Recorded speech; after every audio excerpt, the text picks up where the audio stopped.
तर तुम्ही कसे आहात? आज आपण पाहणार आहोत एक इंटरेस्टिंग कन्सेप्ट. तर what is monoclonal antibodies. Basically monoclonal antibodies असतात काय? Monoclonal antibodies are the antibodies which is formed against the single type of antigenic determinant. आपल्याला माहिती आहे जे नॅचरल अँटीबॉडीज आपल्या बॉडीमध्ये तयार होत असतात ते मल्टिपल टाईप्स ऑफ अँटीजेनिक डिटर्मिनंटपासून तयार होतात. समजा नॅचरल अँटीजेन्स किंवा जे फॉरेन बॉडी आपल्या बॉडीमध्ये येत असते तर त्यामध्ये व्हेरियस टाईप्स ऑफ इपिटोप्स त्याला प्रेझेंट असतात. त्यामुळे काय होतं ते स्टिम्युलेट करतं व्हेरियस टाईप्स ऑफ मिक्स्ड अँटीबॉडीजला प्रोड्यूस करतं. ते स्टिम्युलेट करते मिक्स्ड अँटीबॉडीज फॉर्मेशन करण्यासाठी एक स्टिम्युलस असतं. ते मिक्स टाईप्स ऑफ अँटीबॉडीज करतात.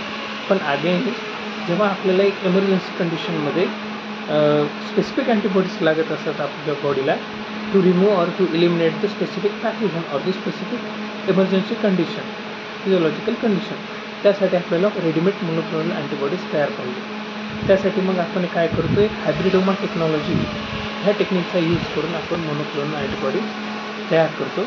मोनो नावातच आहे अशी अँटीबॉडी जी सिंगल टाईप ऑफ प्लाझ्मा सेलपासून क्लोन करून आपण त्या अँटीबॉडीज तयार करतो.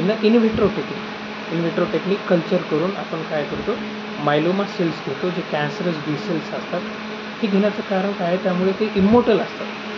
कॅन्सरस सेल्स आपल्याला माहिती आहे त्यांची प्रॉपर्टी आहे ते इमोर्टल असतात. सेल कल्चरवर जास्त दिवस टिकू शकतात, त्यांची डेथ होत नाही.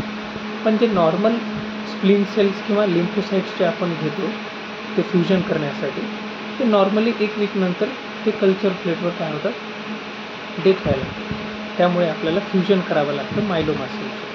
मग मायलोमा सेलसोबत फ्युजन केल्यानंतर आपण त्याला टेस्ट्यूबमध्ये टाकतो, कल्चर प्लेटवर ग्रो होण्यासाठी ठेवतो. अशा कंडिशनमध्ये जिथे फक्त रिकॉम्बिनंट्स नाही फ्युज्ड म्हणजे जे फ्युजन झालेले आहे ते हायब्रिड सेल्सच ग्रो झाले पाहिजे आणि अनहायब्रिड सेल्स काय नाही ग्रो झाले पाहिजे. अशा कंडिशनमध्ये हॅट मीडियम म्हणून असतं, हॅट कल्चर मीडियम, त्यावर आपण त्याला ग्रो करतो आणि फ्युचरमध्ये काय करतो त्याला नंतर फर्दर प्रोसिजरमध्ये हायब्रिड सेल्सलाच आयसोलेट करून त्याचं कल्चर वाढवतो आणि जे डिझायर्ड मोनोक्लोनल अँटीबॉडीज आहेत ते आयसोलेट करून रेडीमेडरित्या स्टोअर करून.